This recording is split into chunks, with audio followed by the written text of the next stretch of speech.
you this very inspiring person. He is here to tell us his inspiring story since he was 14 years old and forced to earn money to live his life.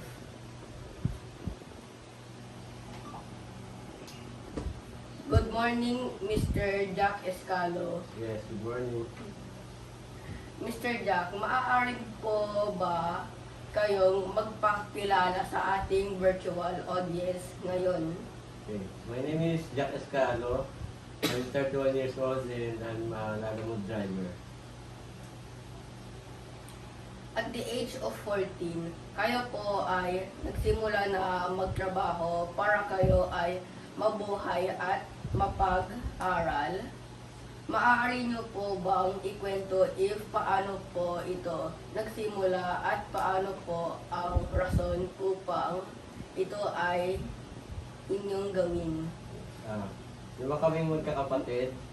And I was 13 nang mawalan ako ng kami ng magulang.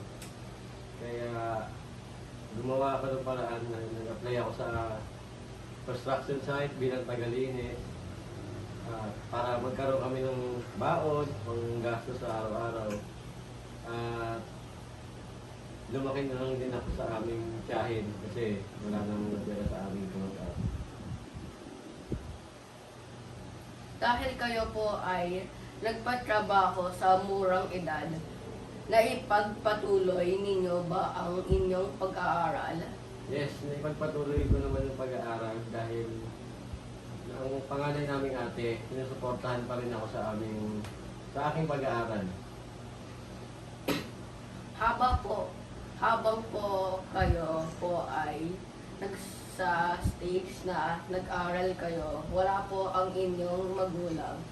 May pinagdaanan po kayo sa tingin ninyo na dapat hindi nangyari kung kayo po ay may magulang na gumabay. Yun sana, kung meron akong magulang that time, hindi ko na kailangan na maghanap buhay para makapag-aral. Nakagaya ng iba mong bata na mag-uwi sa school, pwede pang maglaro. Ako, nagtatrabaho. Ganun.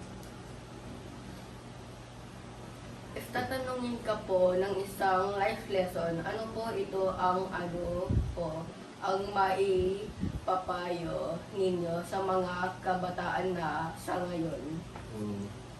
Wala na siguro masasaya sa isang buong pamilya. Ang payo sa mga bata, pahalagahan nila yung magulang nila, sundin at mahalin yung mga magulang nila kasi puro good things lang naman ang gusto ng parents para sa atin. Thank you very much, Mr. Jack, sa pagpapaunlak mo sa amin. Maituturi ng isang inspirasyon sa marami ang inyong kwento. Maraming salamat po. Thank you very much. You're welcome. Netizens, thank you also for watching. I hope this episode give you the motivation to move forward to your life and choose to the right direction with the guidance of our Lord, of course. Maraming salamat po. This is Jed's Heard. See you on our next episode.